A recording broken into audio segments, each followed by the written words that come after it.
about holding up that document, all right?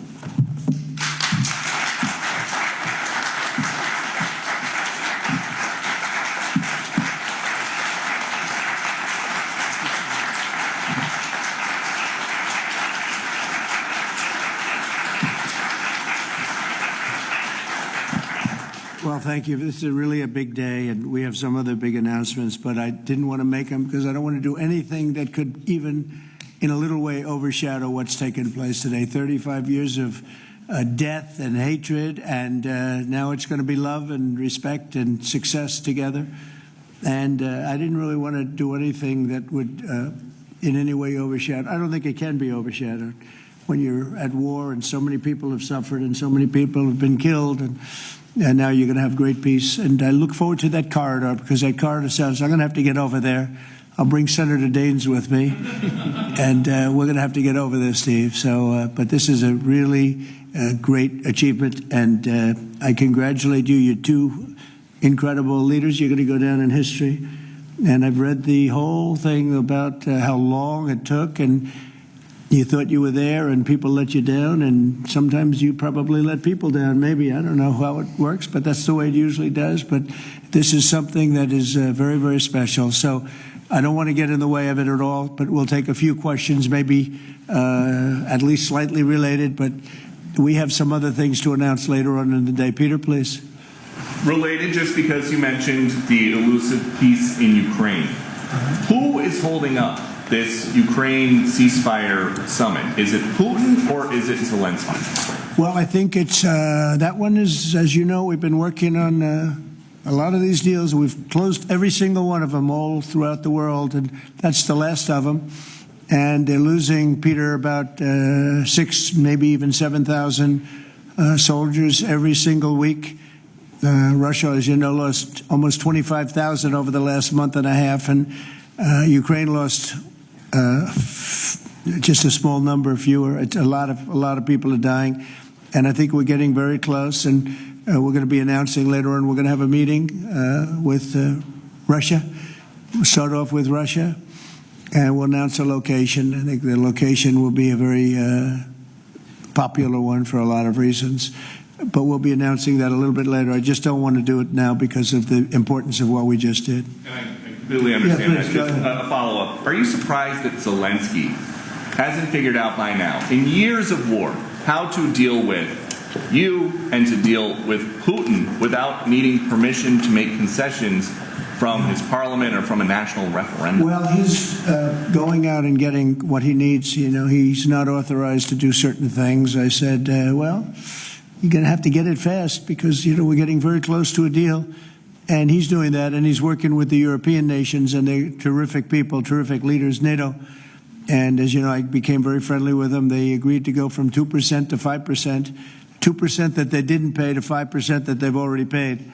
It's trillions of dollars. So, you know, we're working together very closely. But no, in all fairness to President Zelensky, he's getting everything he needs to assuming we get something done. But I'll be meeting very shortly with President Putin. It would have been sooner, but I guess there's security arrangements that unfortunately people have to make. Otherwise, I'd do it much quicker. He would too. He'd like to meet as soon as possible. I agree with it. But we'll be announcing that very shortly, okay? And location. Yeah, please. Mr. President, with this meeting with Putin, is this Russia's last chance to achieve peace? And do you expect Ukraine to make any type of territorial concession? Yeah, I don't like using the term last chance. Look, it's, you know, look, this is two very, very smart people. They've been going at it and their predecessors also very smart. And they've been going at it for 35 years. It's tough. And, you know, when those guns start going off, it's awfully tough to get them to stop.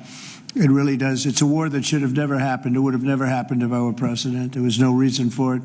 So many people are killed, so much cultural destruction. You look at those magnificent towers, the most beautiful in the world. You know, the spires were considered the most beautiful in the world. They're all in a million pieces, laying on the ground, all obliterated, knocked into a million pieces. So sad. But millions of people have died. And very, very much set in their ways. A lot of people were set in their ways. But I think we're getting close. I mean, this was not my war. This was Biden's war. But the European Union has been great. As you know, they're purchasing equipment from us. They have a lot of money. And they're spending a lot of money on buying equipment. We're not spending money, but we are supplying them equipment. They're paying for it. And I think that a lot of things happened recently that would make this go forward. I'm not going to mention anything having to do with India, but maybe that had an impact. But what really had an impact was NATO has stepped up in terms of their spending on buying military equipment. You know, we're in for, probably through Biden and his people, $350 billion. $350 billion. When they hear these numbers, you're saying that's a lot of money. $350 billion the United States has spent on that. It should have spent nothing because it should have never happened. It would have never happened. And Europe is in for over $100 billion, which is, it should be the opposite if we were in for anything, but it should be the opposite. And I will say that Europe wants to see peace. The European leaders want to see peace. President Putin, I believe, wants to see peace, and Zelensky wants to see peace. Now, President Zelensky has to get all of his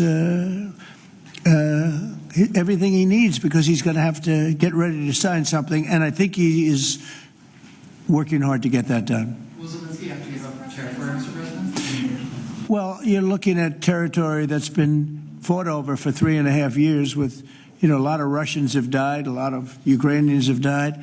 So we're looking at that, but we're actually looking to get some back and some swapping. It's complicated. It's actually nothing easy. It's very complicated, but we're going to get some back. We're going to get some switched. There'll be some swapping of territories to the betterment of both. And but we'll be talking about that either later or tomorrow or whatever. Yeah, please. Say it. If I could ask a question of your guests and also of you. Yeah. Of the guests, will the Armenians from Nagorno-Karabakh be allowed to return? And also, do you have any thoughts on the talk about President Trump winning the Nobel Peace Prize? And for President Trump, you're working on resolving 2 other major conflicts. In Gaza, you've spoke of resettling the Gazans. The country of Somaliland has expressed potential interest if you were to diplomatically recognize their independence. Are you inclined to do so? And also, did President Putin present an award to Mr. Witkoff during their recent visit? He likes Mr. Witkoff, I can tell you that. That's true. Please, go ahead. I think President Trump deserved to have a Nobel Peace Prize, and we will defend that, and we will promote for that, and that's obvious. So, and today's event, I think, is a very bright expression of that, and hopefully you will invite us. Oh, yeah. to front row. You'll be front row. Yeah. Thank you. We are in favor. Thank you. Thank you. Can I have a suggestion? Yes. So maybe we agree with Prime Minister Pashinyan to send a joint appeal to Nobel Committee to award President Trump with the Nobel Peace Prize, because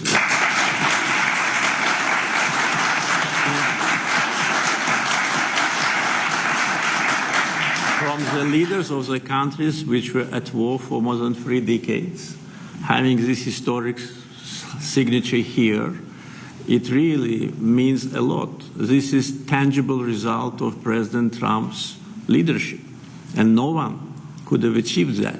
There have been many presidents here since beginning of 90s, and the so-called Minsk process, which, by the way, today we put an end to with my Armenian colleague, started in 1992. So negotiation under the auspices of OSCE continued for more than 3 decades without any result. So who, if not President Trump, deserves the Nobel Peace Prize? I don't want to go into the history of some very strange decisions of the Nobel Peace Committee to award the prize for someone who didn't do anything at all. But President Trump, in 6 months, did miracle.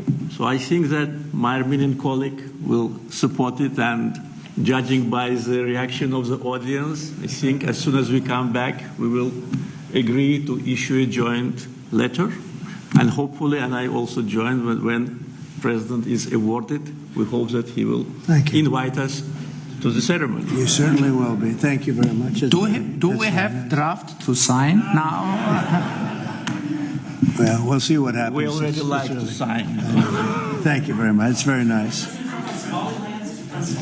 We're looking into that right now. Good question, actually, and another complex one, as you know, but we're working on that right now. Somaliland. Mr. President, thank you so much. I wanted to ask you, have you spoken to Russian President Putin yet, and would you go to Russia or Ukraine, and what exactly would you say to him? We'll be announcing a location in maybe a little while, and I think you'll be very happy. We'll see what happens, right? All we can do is do our best. We've been working on this one for a long time. This is a very complicated one also. This was extremely complicated, but we made it less complicated, and we had two very brilliant people on my right and my left. They understood what was at stake. I think if it didn't get done now, it might have never gotten done. So this is the same, very similar with Ukraine. It became more and more complicated as time went on. It was simple at the beginning. It wasn't going to happen. But it became more and more complicated. But I think we're getting close. Yes, ma'am. Yes, go ahead, please. Could the location for the summit be Italy? Location, Italy. I will give it to you very soon. Honestly, I don't want to do anything. These guys, I don't want to do anything where that's like, because this is a bigger story than a location. A location's good. I'm a real estate person. I know about location, but there's nothing to compete with this in terms of what we're doing today. It's just such a great achievement for these two. Really, they'll go down as great leaders for what they did. I put them together, but what they have been able, and I don't want to do anything. So we'll talk about it later. Today, we'll give you a location today. Cartels too. You were talking about sending military forces to fight against the drug cartels in Latin America. Do you think it's worth sending our forces, our U.S. forces there to take this on? Cartels where? In Latin Central Latin America. Well, Latin America's got a lot of cartels. They've got a lot of drugs flowing. So, we want to protect our country. We have to protect our country. We haven't been doing it for 4 years.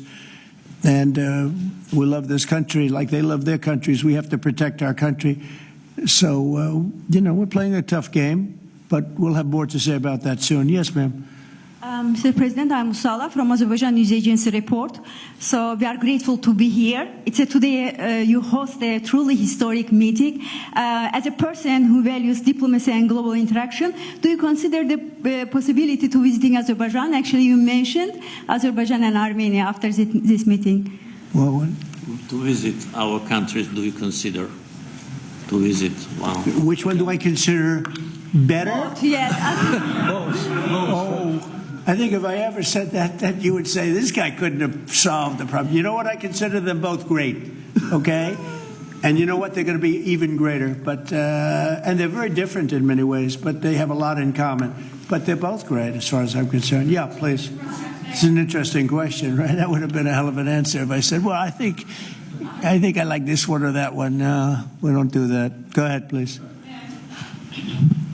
Mr. President, first of all, thank you for bringing peace to South Caucasus, something that no one has been able to achieve in 35 years. Thank you. That's number one. We also noticed that you think highly of the commitments that the sides have taken on and assumed. However, considering the long history of conflict and the fact that this is not a legally binding document, will there be consequences if at some point one of the sides takes a step back? I don't think it's going to happen. I think it's going to be very good. And I told them, I gave them a personal commitment. If there's always little problems here and there, right? The big ones have been solved. These are the giant ones have been solved. But if there's conflict, they both know they're going to call me and we're going to get it straightened out. They're not going to have a problem. Where are you from? Armenia. Okay, good. Very good. I was wondering. It was a very unusual question. But it's not unusual considering you're from Armenia. If there's a problem, we will get it worked out. I told them both, don't let the problem last. We get it early, and we'll get it solved. Good reporter you have over there. Okay. Can I Yes, add? please. Can I add? Yeah. First of all, I'd like to say that today we initialed the peace deal, which was in the process of negotiations for quite a while. The fact that it is initialed here, in the capital #1 of the world, in the office #1 of the world, and in front of the great president of the United States, means that there should be no doubts and no suspicions that any of the sides would step back. If any of us, Prime Minister Pashinyan or myself, had in mind to step back, we wouldn't have come here. So you can be absolutely sure, as well as Azerbaijani community, that what has happened today will result in peace, long-lasting peace, eternal peace in the Caucasus. That's a very nice thing. I'm sorry. Fully agree and nothing to add. That's a very nice two statements, but that's a beautifully stated statement. Let's go. A couple of more. Yeah, please. Mr. President, many in the South Caucasus have pinned the blame on your predecessor, Joe Biden, and his Secretary of State, Antony Blinken, for obstacles in America's bilateral relations with Azerbaijan and peace in that part of the world. How important is it to you to elevate your country's partnership and your administration's partnership with Azerbaijan, with Armenia, and how important is this for your legacy?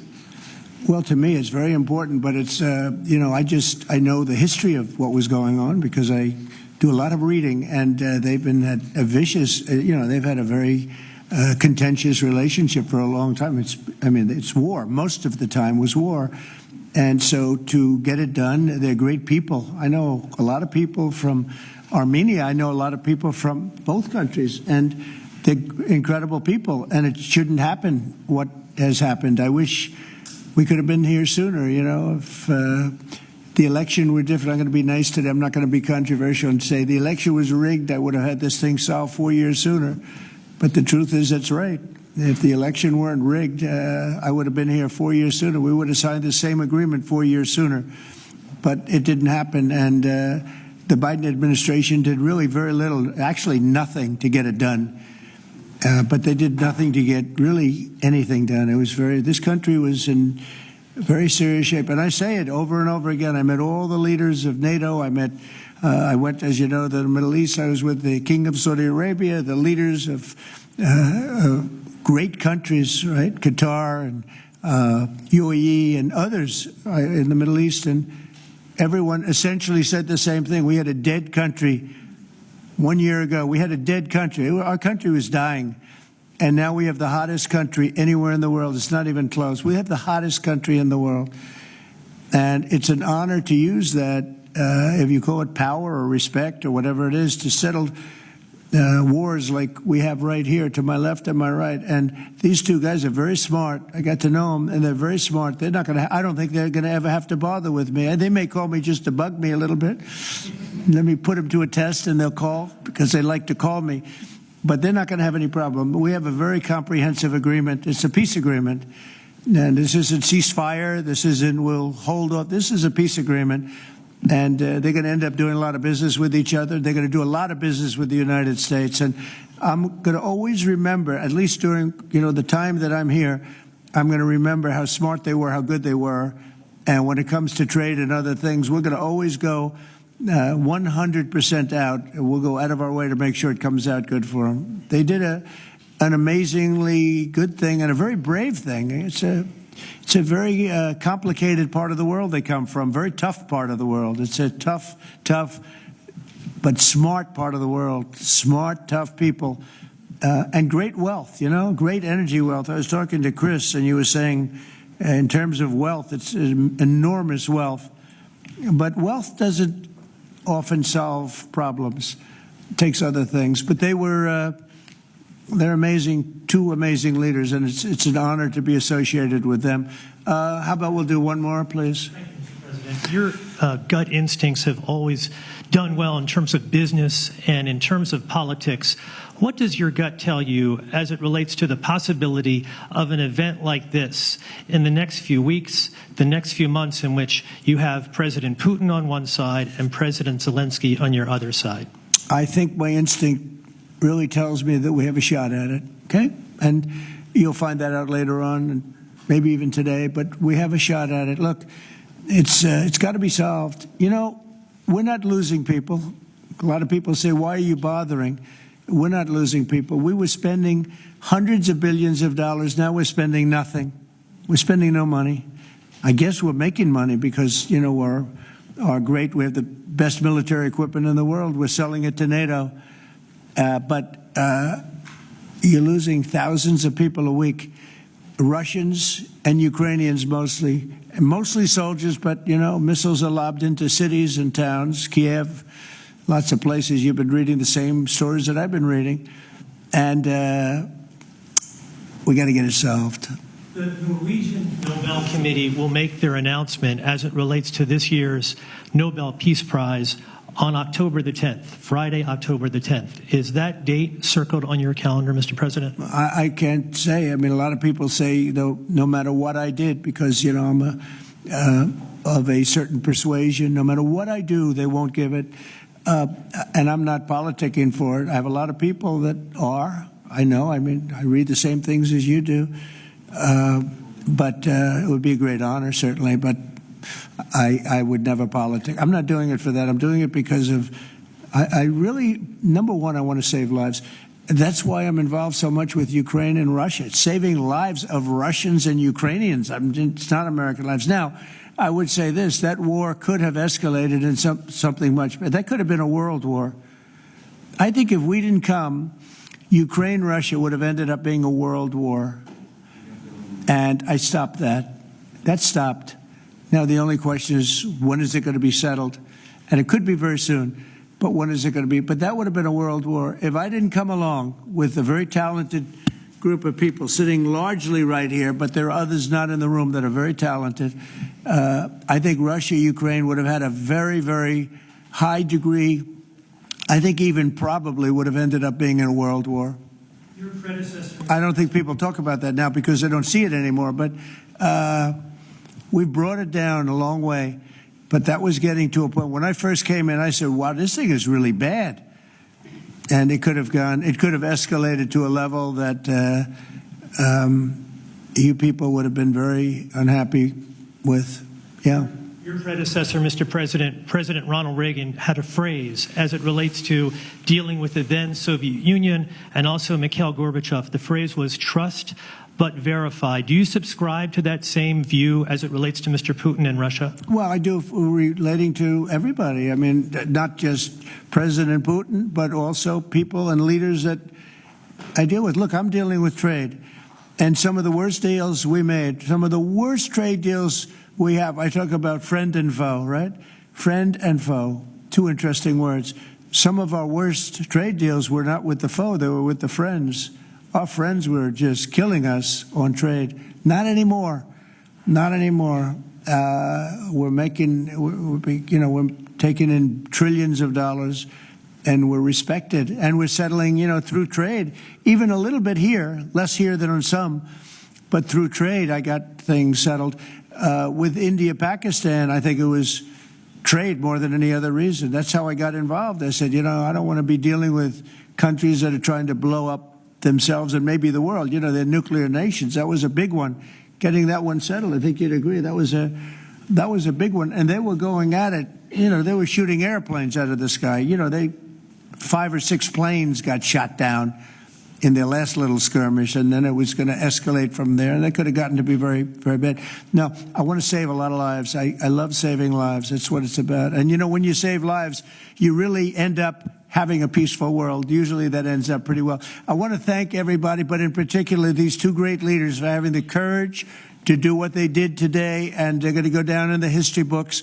And it's a great honor to be involved. Thank you very much.